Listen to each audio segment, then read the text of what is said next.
आप देख रहे हैं पूर्वांचल। नमस्कार, आप देख रहे हैं पूर्वांचल यूपी लाइव। मैं हूं राजेश सोनकर। इस समय आरक्षण का मुद्दा छाया हुआ है कि सुप्रीम कोर्ट के आदेश के बाद आरक्षण आंदोलन भी हुआ। अब हमारे साथ हैं राष्ट्रीय लोकदल के प्रदेश महासचिव विजय यादव जी से बात करेंगे कि आरक्षण का जो आंदोलन हो रहा है उस पर क्या कहना चाहेंगे आप। पहले तो मैं आपके चैनल यूपी चैनल को मैं अपनी तरफ से अपने लोगों की तरफ से बधाई देना चाहता हूं कि आप हम लोगों के पिछड़े दबे कुचलों की आवाज़ को उठाते हैं। देखिए, आरक्षण पर मैं कहना चाहूँगा कि एक वो नेता थे चौधरी चरण सिंह, जो जब किसी रास्ते से गुजरते थे हमेशा गरीबों पिछड़ों के बारे में सोचते थे। मैं बता रहा हूँ घटना। एक बार वो सिसवा की तरफ जा रहे थे, प्रधानमंत्री थे, उनका प्रोग्राम लगा हुआ था। एक जगदीश लाल श्रीवास्तव थे, रेलवे लाइन पर उन्होंने गेट बंद कर दिया और जा करके कहे, बाबूजी 2 मिनट मेरे मंच पर चल के मेरे लिए कुछ बोल दीजिए ताकि मैं चुनाव जीत जाऊँ। कहने, देखो जगदीश लाल, मैं तुमको समय नहीं दिया हूँ, कल समय दिया हूँ, कल मैं आके बोलूँगा। कहना, नहीं बाबूजी, अगर इस रोड से जा रहे हैं तो हमको 2 मिनट आशीर्वाद दीजिए। चौधरी साहब प्रधानमंत्री होते हुए गाड़ी से उतरे, जगदीश लाल श्रीवास्तव के मंच पे गए। उन्होंने कहा, इंसान से गलती होती है भगवान, अगर मैं इंसान हूँ, इंसान से गलती होती है, अगर मुझसे गलती हो गई हो तो भगवान माफ़ कर देना, लेकिन ऐसे फैरो झूठा नेता 420 नेता को चुनाव मत जिताना, सिसवा की जनता और चुनाव हरा देना। फिर पहुँचे महाराजगंज में, एक दुखीलाल थे, सुबह गए वो उनके जूता में पॉलिश लगाने। उन्होंने कहा, दुखीलाल क्या नाम, पूछे क्या नाम है? कहना, दुखीलाल मेरा नाम है। कहना, विधायक बनोगे? कहना, मैं कैसे विधायक बनूंगा नेताजी, मेरे पास पैसा नहीं है। कहना, मैं तुमको चुनाव लड़वाऊंगा। दुखीलाल जात के जानी गए, जब पॉलिश लगाते थे तो किस जात के थे, और उनको टिकट मिला, दुखीलाल विधायक हो गए। गोरखपुर में शारदा देवी जो 5 बार विधायक हुई थी, और उनके पति राम लखन जी एडवोकेट थे, और कहें कि मेरी पत्नी पढ़ी लिखी है, लेकिन कितनी पढ़ी लिखी थी जनता जानती है, और वो गई, वो विधायक बना दिए चौधरी चरण सिंह। और एक बार शाहजहां के रास्ते निकल रहे थे बस्ती के तरफ, शारदा रावत ने रोका कि बाबूजी मेरे, कहना नहीं, आज मेरा प्रोग्राम नहीं, कल शाम को मेरा प्रोग्राम है, मैं खलीलाबाद जा रहा हूँ, बस्ती लौटूंगा, गोरखपुर रुकूंगा, और कल मैं तुम्हारे यहाँ मंच पर बोलूँगा। उन्होंने चले गए और आए। उन्होंने बोलते बोलते उन्होंने कहा, देखो भाई, हमारे समाज के लोग बड़े पीछे बैठे हैं, जो मेरे बिरादरी के नेता थे यादव लाठी लेके आगे पहुँच गए। कहना, यही तो मैं जानना चाहता था कि मेरे समाज के लोग लाठी, अरे अब कलम की लड़ाई लड़ना है। हमारे समाज के लोग, पिछड़ी जात के लोग, और विशेषकर यादव जी भाइयों से कहना चाहता हूं कि समाज में आप लोग आगे आइए। ये चौधरी चरण सिंह की देन है। और मैं इसलिए कहा हूं कि चौधरी चरण सिंह धरती पर समाज में जननायक नेता एक बार पैदा होता है, महात्मा गांधी एक बार पैदा होते हैं, बार बार नहीं होते हैं। जो काम चौधरी चरण सिंह कर दिए, गरीबों किसानों की ज़मीन राजा रजवाड़ों के हाथ में था, लेकिन उन्होंने लड़ करके ज़मीन किसको दिलाया? गरीब किसान को दिलाया, जिनके पास ज़मीन नहीं थी। माननीय मुलायम सिंह गरीब घर के थे, उनका झगड़ा दर्शन सिंह यादव से था, जिसके पास 32 भट्टा था। बरलाम यादव जो कांग्रेस के अध्यक्ष थे, खान मंत्री थे, उनसे उनका झगड़ा था, लेकिन माननीय मुलायम सिंह जी ने माननीय मुलायम सिंह को नेता बनाया। एक बार चुनाव हार गए थे तो एमएलसी बनाए, नेता विरोधी दल बनाए मुलायम सिंह जी। तो ऐसे नेता बार बार नहीं पैदा होते चौधरी चरण सिंह, और उन्होंने पिछड़ों दलितों का अगर कोई हक किसानों को मिला है तो चौधरी चरण सिंह को मिला है।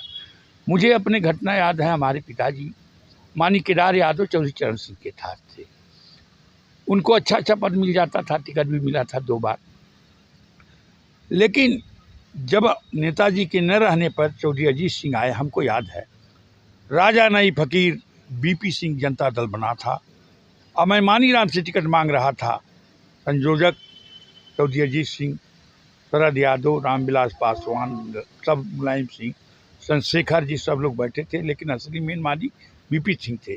और मानी राम से मैं भी पर्चा भरा था, मेरा नाम प्रस्तावित कर दिए चौधरी अजीत सिंह, लेकिन चंद्रशेखर जी मेरा समर्थन किए। लेकिन माननीय बीपी सिंह उसके मालिक थे, बड़े नेता थे, और उन्होंने माननीय मुलायम सिंह के कहने पर दीपनारायण यादव को मानी राम से दे दिया, मेरा टिकट कट गया।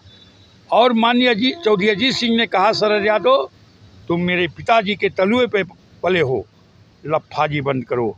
विजय यादव को टिकट नहीं मिला, ठीक, लेकिन ये फाइल रख लो, मैं जा रहा हूँ। दिल्ली में हाहाकार मचा कि कौन विजय यादव है गोरखपुर का, तो मैं इसलिए उस परिवार के साथ हूँ और माननीय जयंत चौधरी के साथ रहूँगा और उनके हाथों को मजबूत करूँगा। लेकिन आरक्षण की बात करने वाले आज गरीब तबके के लोग, माननीय अखिलेश यादव हों चाहे बहन मायावती हों, किसी गरीब पिछड़ा हो, दलित हो, उसको टिकट दी हो तो मैं बतावें।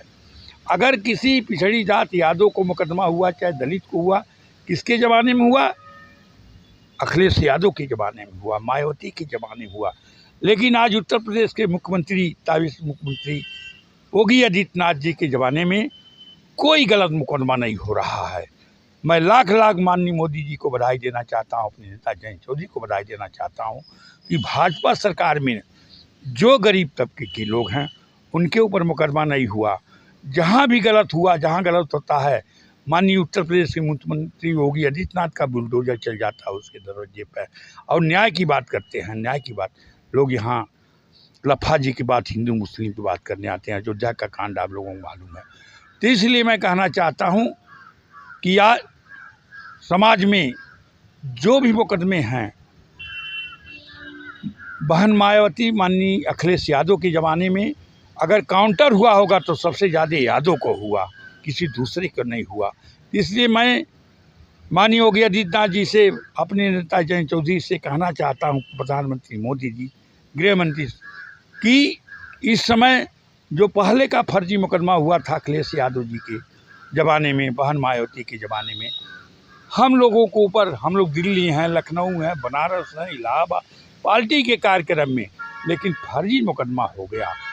अब वो आता है कागज़ और यादव का मकान भी कब्जा है। एक अंधारी बाग का मैं खिस्सा बता रहा हूँ, एक केशव यादव हैं, एक श्रीवास्तव जी, उनका मकान कब्जा कर लिए, और राजू श्रीवास्तव, और आज तक वो फर्जी मुकदमा महाराज जी के ज़माने में तो नहीं हुआ, लेकिन वो फर्जी मुकदमा है।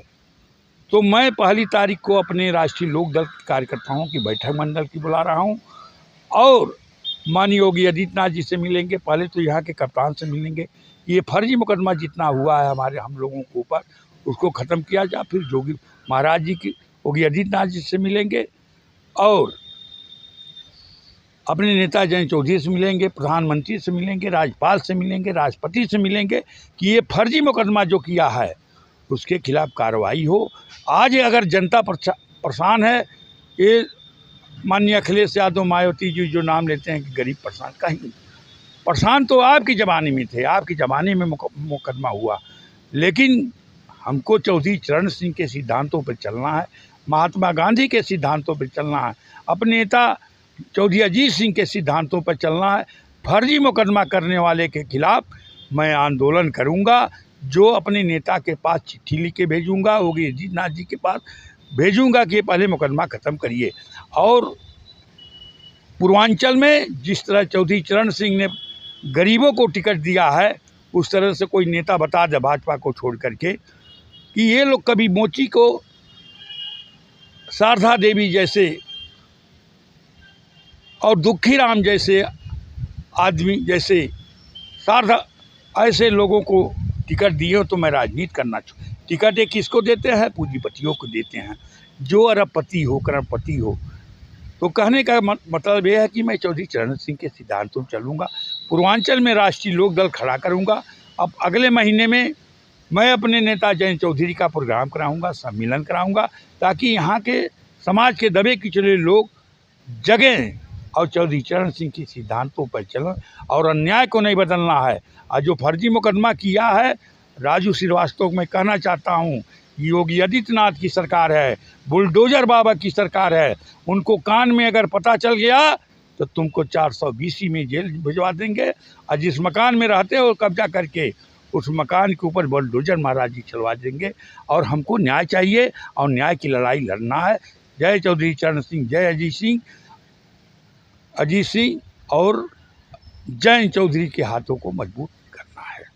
यादव जी ने कहा कि चौधरी चरण सिंह के आदर्शों पे चलना है, महात्मा गांधी के आदर्शों पे चलना है। और जैसे ये बसपा और सपा के नेताओं पे भी आरोप लगाए कि बसपा और सपा के नेता केवल दलित समाज के और दबे कुचले की बात करते हैं, लेकिन उनके लिए कुछ कार्य नहीं करते हैं। पूर्वांचल यूपी लाइव के लिए मैं राजेश सोनकर।